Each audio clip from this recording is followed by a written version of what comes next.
Ano po daw? Oh, may delivery. Ano po sabi po ng inyo pong anak?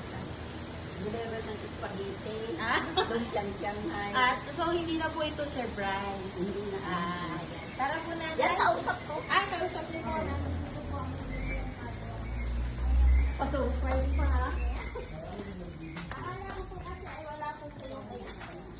Meron, naubos naman sa akin. O ba, dalawa-dalawa yung Surprise! Wow! Happy birthday! Ang galing naman. Ayan. Mother, happy ba kayo? Saan happy? Talagang ginayak eh. Ayan. Iisa-isahin ko po muna ang padala po ng inyong special someone. Ayan. Meron pong maha, meron pong spaghetti, may pansit, may cake, tapos may bucket din po ng Jollibee. Wala, yan. Sa ating Hindi mga po padala. inulit. Ayan, dito kayo, mother. Yan, nakatalikod kayo sa package. Dito po. Ayan. Ano po masasabi niyo po? Maraming sa salamat nagpadala? sa anak ko. Anak niyo po ba nagpadala? Ayan. Yung anak niyo pong nasa Qatar at Qatar, nasa Julian. UAE. Ayan, si Julie Ann, at si Brian. Ayan.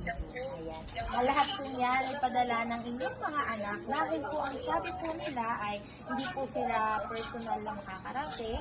Ayan, dahil nga po napakalayo po nila. Pero dito po kami ang Central Pilipinas para iparamdam sa inyo ang pagmamahal po ng inyong mga anak. At ito, meron pa po silang regalo para sa inyo. Sa tingin nyo, nanay, ano po yun? Bukod dyan. Sana pera. Pero mother, bago ko po ibigay yung isa pa po nilang regalo, babasahin ko po muna ang mensahe nila. Ano po ba kayo? Ano pong edad na po kayo? 16? 16. Sige.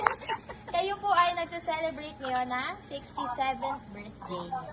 Tama po? 66. 66. Ang na-advance ng mga anak ko. Oh. Tanda ko.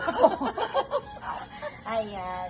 Babasahin ko po ang message of love nila from UAE and Qatar. Sabi nila, Happy birthday, Mama. Ma, sa araw na to, I just want to tell you how thankful and blessed I am to have you as a mom.